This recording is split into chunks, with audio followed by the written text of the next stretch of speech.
Minnesota Zoo. Raven worked so hard to recycle. Zoo guy Ryan, as always. Her name is Jock, and she is a collared raven. Now, getting up close looks like that are exactly some of the stuff that you all will be getting to see during this show. So whether that's birds like Jock from Africa, or guests like this one from South America. Now, this is Corona, and she is a cocoa toucan. And over on your right, you have Josh, and he is a human from Florida. Sorry. Everyone. Now, Josh has a lot of cool birds in store for us as well, so it's going to be a lot of fun. So if you guys like birds, you have a great time, and if not, this might be slightly traumatizing. I'm just joking. It's going to be wonderful, and we're all going to do this together. Like I said, it's not about just me here. It's not just Corona. There's a whole team of trainers and birds. We're so excited for you guys to meet all of them. Seeing a bunch of natural behaviors, just like Corona in that round. And these two coming in hot, this is Whitaker and Capaldi, our rotate spoonbills, our brother and sister there. And they look a lot like little flamingos, but they're not. They're a separate species. They do get that pink coloration the same way from the diet that they eat. So that was a lot of fun. So I'm going to pass it off for Josh to give us our first guest. Yeah, there are a ton of birds in there. You want to break a piece off there? And now, these are some that are from South America, but there are ones from all over the world that we're going to see today. And we're going to start with a group of birds called hornbills. There you go. And they're a really cool species, and a group Thank of you. birds, actually, that are from places like Africa and Asia. And we're going to meet a bird that's starting out from Indonesia, and his name is Roo. He is a knob hornbill. And He's flying in they from are way down there. a very cool species. And you see this guy coming in on his runway with all of that color on his face. You can tell that it's no surprise that his name is short for Roo Paul. Now, Roo is a species from Indonesia, like I said, and they eat a lot of fruit. But they do an important job out there as a seed disperser, which means they eat all of those fruits, but they don't need the seeds. So when they poop out those seeds, they're actually going to be helping the trees of the plants that keep them alive, or the seeds of the forest, keep it alive in the same way that that forest is keeping them alive. So they're really important for one another. And everyone over there getting a nice close look. You can see that knob on the top of his head. That big part comes off of the beak there is where he gets his name. So hornbills all have that to some degree. There's up to 60 species of hornbill out there. And some of them have that really pronounced one. Some of them have smaller ones. And they're all for the same thing. So part of it is for sound. And the males are going to have larger ones so they can be heard for longer. So, as Roo heads on out of here, Haley actually has another hornbill to teach you guys about. Absolutely. So Roo was absolutely awesome, giving us some last minute look. But as Josh mentioned, there's so many different species of hornbill, and they all come in different shapes, sizes, and colors. Now this one might not be as flashy, but he has talent all on his own. Now this is Tommy, and Tommy is just 2 years old from the hornbill. These guys are found in the forests of Africa, and they are very skilled flyers. They are able to do things like catch flying insects right out of the air. That was pretty cool, huh? Now, Tommy was right ready to go. Oh, what a good boy! He's doing an awesome job. That was a lot of fun, but is there anybody else who wants to give that a try? Yeah, how about you in the fun hat? Want to come on down? Give a round of applause for being so brave. Now, like I said, Tommy likes to eat things like insects. He also likes one of his favorite foods, which is a grape. What is your name, my friend? River. Awesome name, River. River, you're going to get your very own flying insect, aka this grape. And on the count of 3, you're going to throw that straight into the air. Ready? 1, 3! Oh, he caught it. That's okay, you're right, River. He didn't quite get it, but we're going to see. I want to give it one more try. Hey, Tommy. We'll see, but this is a free flight version. These guys are welcome to do whatever they like, and I think Tommy's ready for round 2. You're a fan of parrots? Well, you might get to see some later, so that's pretty exciting. But we're going to give you a straight. You're going to toss it straight up into the air whenever you're ready. Oh. It landed. I caught it instead. I'm starting to learn how to be a trumpeter hornbill as well. All right. Now, third time's the charm. Okay, bye. That's okay. He might head back this way soon. We're going to give it one more try. All right, Tommy. Good boy. Thanks for coming back and playing along with us. All right, River. Oh, we're just going to throw it straight up in the air. Ready? Good job! Trevor, thank you so much for helping us out. You get your very own World Parrot Trust wristband. Thank you so much, my friend. Does he want some more? I'm sure. Want some more? Alright, well that's pretty cool. And we have a new bird picker for the show. Now, there are I'll take a small piece. different kinds of hornbills that are going to be up in the tree. Thank you. And there are some that are on the ground. bet. Created It's not around hit the old that. spot. Brown Yeah. hornbills. And our friend Yoshi here is Abyssinian brown.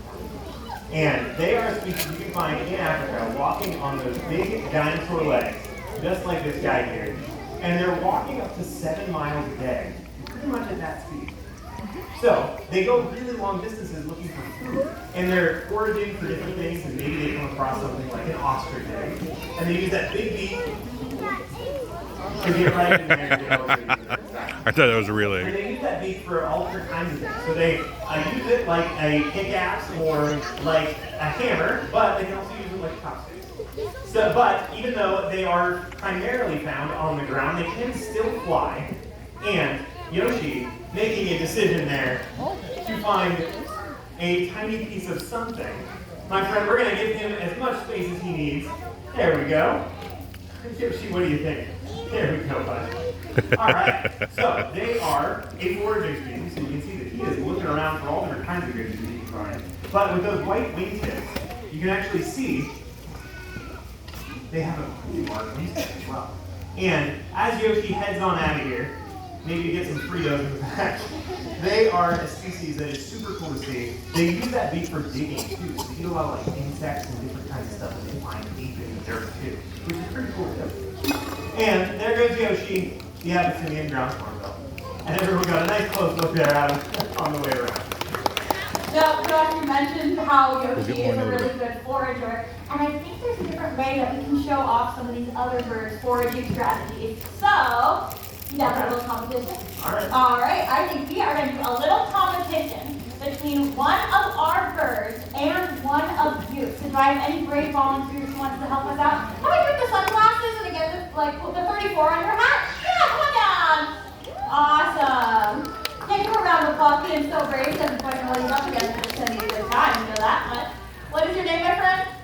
Kirby. All right, Kirby.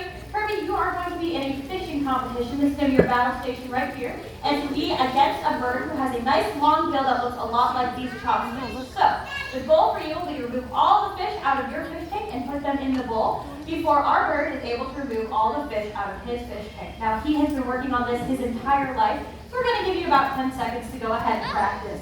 All right, look at the technique, look at the form. Oh, beautiful. I think Kirby is ready. Don't you think, Josh? Yeah, I think you're ready for this. All right, ready to meet your competition? Coming in at a whopping 2.5 pounds, all the way from his aviary, Wade, the Hadada Ibis. An ibis.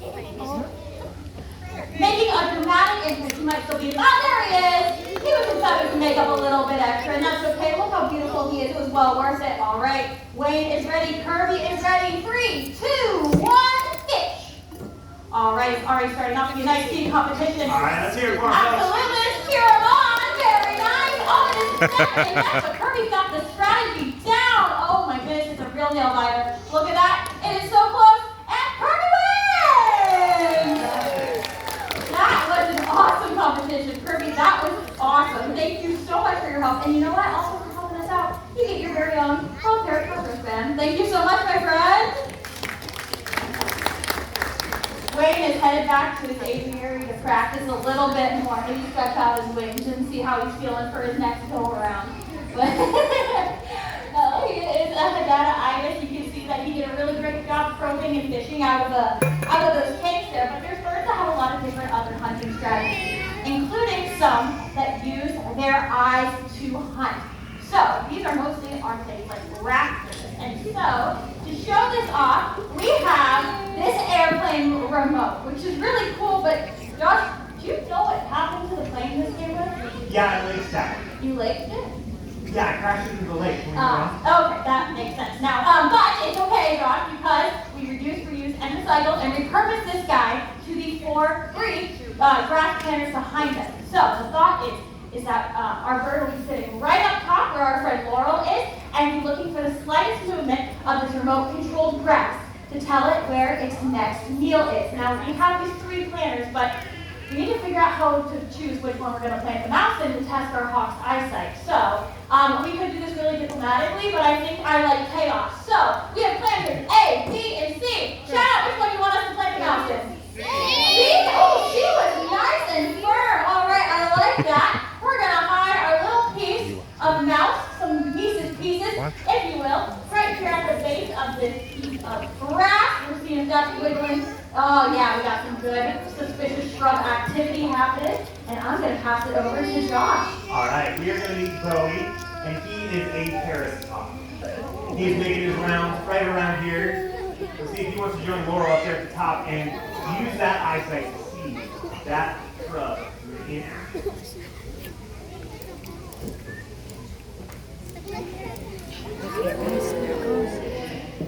And he got You it. nailed it! All right, now that was fantastic. This is a newer behavior, so we've been working on it for the last few months, and Bowie has been taking off and doing an amazing job. And there you go. That was awesome. Oh, I'm so glad that worked. And what a cool way to test your eyesight, right? Oh my goodness. Now, we talked about a bunch of birds that plant in a variety of techniques, but some don't necessarily need to go after live prey. Now, for this, we're going to need a volunteer again, or even a couple of volunteers. And it can be of any age. And ideally, you have a phone or camera. Does anyone with a phone or camera want to get some of the closest? How about this little group right here? Do you guys want to come on down? And your grown-ups can come as well if you'd like. Perfect. Yeah, if you guys want to come on down, absolutely. We definitely recommend you have. There we go. Well, the friends, now you guys it's moving over. You sit on this bench and look alive because you guys will be getting a nice up-close look at a scavenger. Okay? So yeah, you guys want to take a seat? Great job. Now, everybody else in this theater, you guys are going to get fantastic views. This bird will be all over the place. So, hello, my friends. Now, this bird's going to be everywhere. And when the bird gets right up top, they're going to be flying, and when they get to about here, you're going to want to brace for impact, okay? What? I'm just joking. They're going to land right at the stuff behind you. However, I am going to get out of the way because she does tend to make it about 60% of the time. All right, coming in hot. Hi, my friend.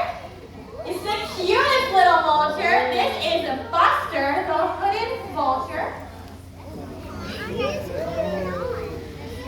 Now, I mentioned that hooded vultures are scavengers, so they are cleaning up the dead stuff in their environment, which sounds like a really stinky job, but it's a really important one because not only are they getting rid of those carcasses, they're also helping stop the spread of disease. It is. All right, my friends, you are ready for your nice up-close look. We'll see if Buster's ready as well. Whoa, that was so cool! And you guys were absolutely so brave. You guys are welcome to sit there and take any last looks you want at her. However, there we go, as she does her little vulture trot right off stage.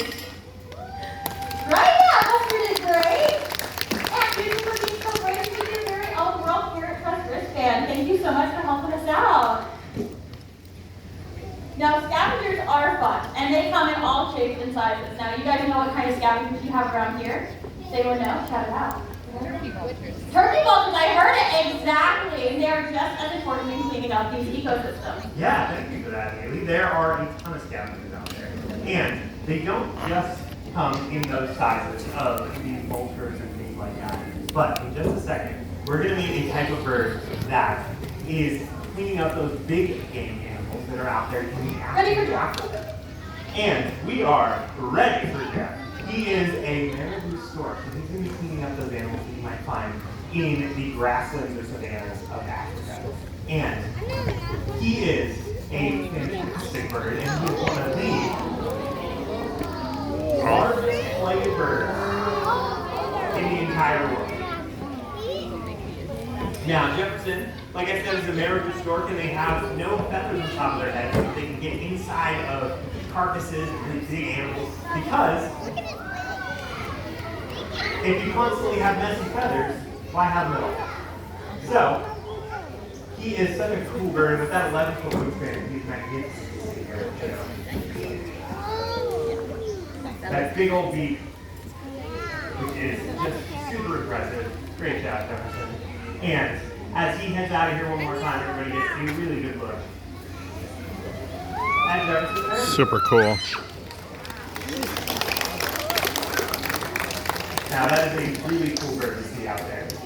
And now that we've met the largest bird we're going to see here at the show today, we are going to head to the intelligence spectrum of one of the smartest groups of birds out there today. So we're going to be a corvid, and his name is Truly.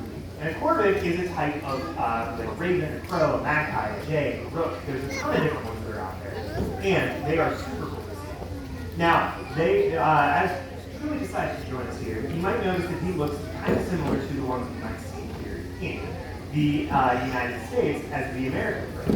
But pied crows are ones that are actually, they have a little white vest that's on top. Now, they're solving complex problems every single day.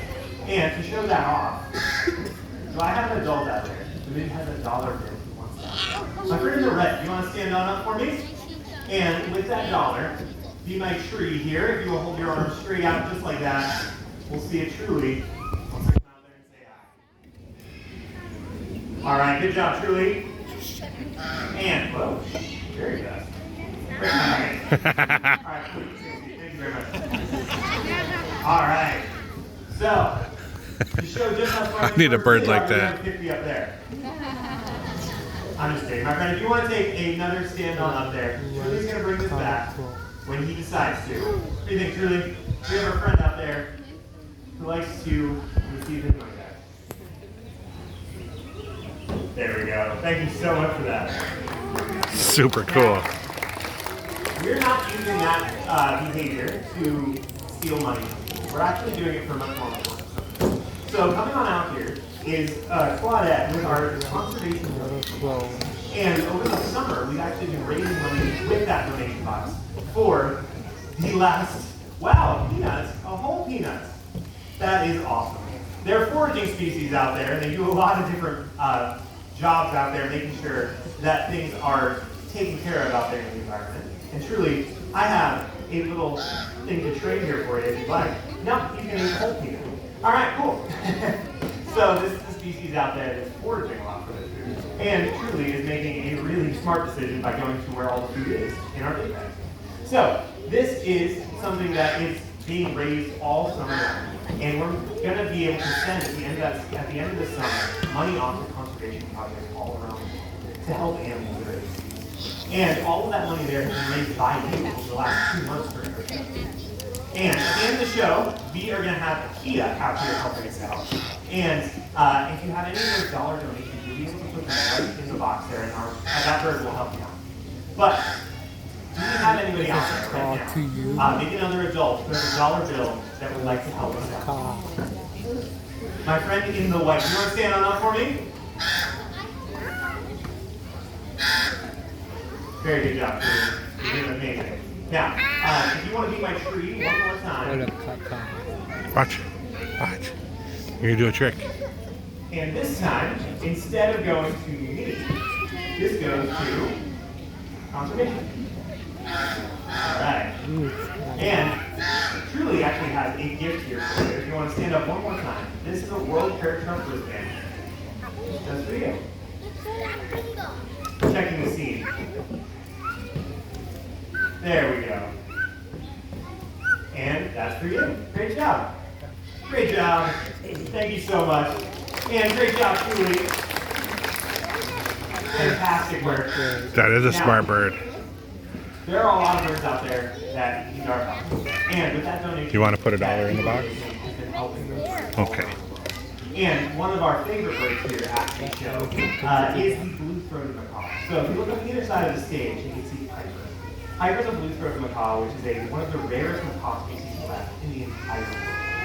And out there in Bolivia, there are only about 400 of them left, which is a really scary low number. I think he's talking But about. thanks to you, over the last 2 summers, we've been able to raise nearly $100,000 for conservation. And this here is Link, and he's a blue-throated macaw of that species. Oh, I see. And he is one of the species that's being helped by that conservation. Thank you. And with that, some of that $100,000 was raised by you all. We were able to send 14 blue-throated macaws down to Bolivia and set up a breeding and release. And the hope here is that those birds' offspring will pair up with their wild counterparts, have babies of their own, and create nests and be able to be seen for years to come. And so the people of Bolivia, hopefully, will be able to see skies filled with these incredible for years to come. And here we have a few coming in to join us. Our friend Grizz there, Link's, one of Link's good friends. Hurricane. I don't know where to look. There's so many of them. Coming in to join us. Those birds are Those military macaws? that are being helped. I don't know. I don't know all of them. That are helped out by conservation. It's the animals in their environment. She just waved at him to come on down. The African Holy. all of them. And That is a handsome one.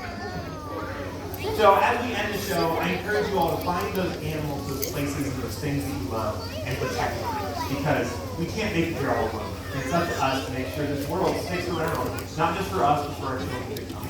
So, thank you so much for joining us. I hope you enjoyed the show. Thank you. Thank you. And now, Minnesota Zoo. we're gonna Zoo guy have Ryan. Sophia down here on the building. Bye, guys. If you have any of those dollar donations, you can bring them on down, and that bird will help you put them right in the donation box there. And for any donations of $5 or more, you'll get a World Heritage Cup